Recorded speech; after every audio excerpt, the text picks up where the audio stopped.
then how do we place our trust in him? How do we really do that?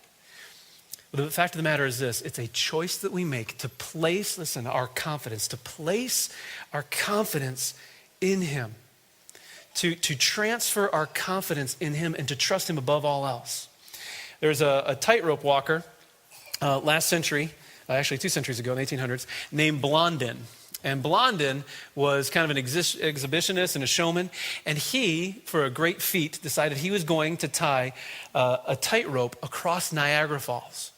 So he suspends this tightrope across Niagara Falls, and he gathers a crowd together, lots of promotion, everything, and he gets out there with his bar, and he walks across the tightrope to the other side of Niagara Falls and comes back, and the crowd erupts. Whoa, you're amazing, this is fantastic, because you're so great. Whoa. And then he goes and he grabs a wheelbarrow, and he says, you guys think I can take this wheelbarrow across? Yeah, we think you can. We think you can do it. Yeah, go great. So he gets the wheelbarrow, and he goes across the tightrope, carrying a wheelbarrow or wheeling it across the tightrope, all the way across and all the way back. He gets back and they're like, that was amazing, way to go. Whoa, crowd's going wild. He says, do you guys believe I could take a person in the wheelbarrow across? Yeah, we believe you can do that, Blondin. You're amazing. Yeah, and he said, who wants to volunteer? Yeah, the crowd kind of got quiet. Nobody volunteered.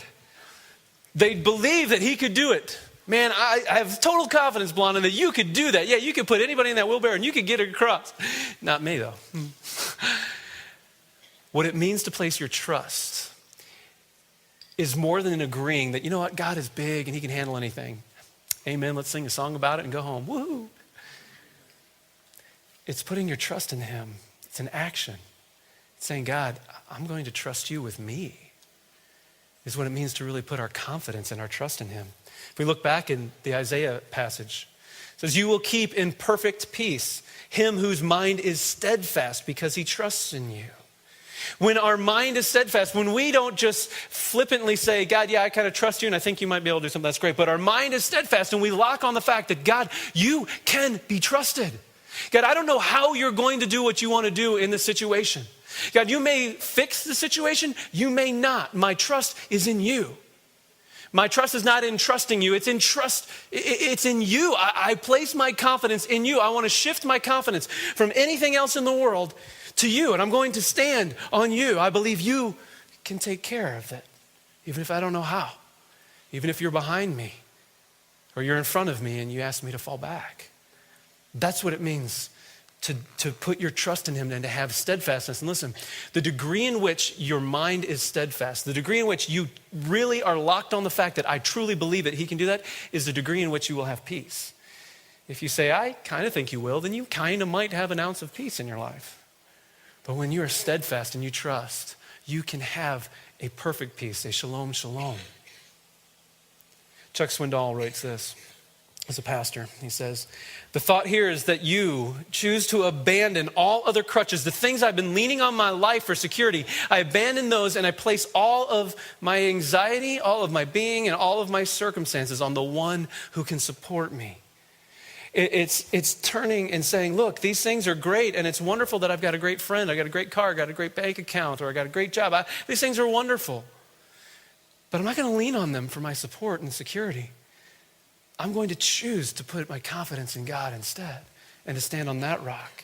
And what I love is that in Philippians 4, when Paul tells us that there is a peace that transcends understanding, he tells us how to do it. He gives us a prescription for how to move forward and transfer my confidence from my bank account, from these people, from this organization, from this situation, these circumstances, to God. How do I actually do it? Instead of wanting to put my trust in him. He says in Philippians 4, he says, do not be anxious about anything. And at first, that's kind of laughable. Don't be anxious about anything. Paul, if you walked around with me for one day, you'd be anxious. You've seen my life? You've seen what I'm dealing with? What do you mean, don't be anxious about anything? But there's a reason that we can be without anxiety.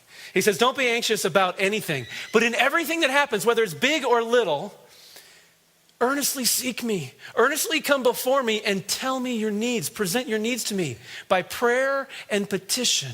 Come before me earnestly, asking me to engage in what's going on. By prayer and petition, and then there's two words that I think are the key to all of it. with thanksgiving. Present your request to God. See, what he's saying is, you're feeling anxious. Take your anxiety that you're feeling, this unrest, this fear, this despair, this hopelessness, this my world is out of control, and take all of this and turn it into a prayer. Bring it to God and say, God, instead of just sitting here and worrying and being anxious about this, I'm going to bring this to you. God, here it is. I'm earnestly going to come before you and seek you and say, God, here's the deal. This is what's going out of control, and I'm scared, I'm hurt, I'm fearful, I'm despairing. Here. Would you engage? Would you do something about it? And I don't know what you're going to do or how you're going to do it, but here. And then this is the key. It says to do it with thanksgiving. The moment that you say, God, here's this stuff, here's my anxiety and everything that's spinning out of control, and you look at him, you say, please take it, and you say, thank you. Thank you for what you're going to do. I'm going to thank you in advance. I don't know what you're going to do or how you're going to do it, but I know you will. So thank you. The moment you get to a place where your heart can truly say to God, thank you that you're going to show up and you're going to do something, is the moment that you have transferred your confidence from something else to him. Because if we come to God and we say, God, here's my problem, here's what I'm struggling with, here's this stuff and this anxiety, would you please do something about it? Great, okay, and you walk away, you're still trying to stand somewhere else. You're still not giving it to him. You're not putting your confidence in. But if you can say, God, thank you in advance for what you're going to do, is the moment that you actually move and you transfer your confidence to God.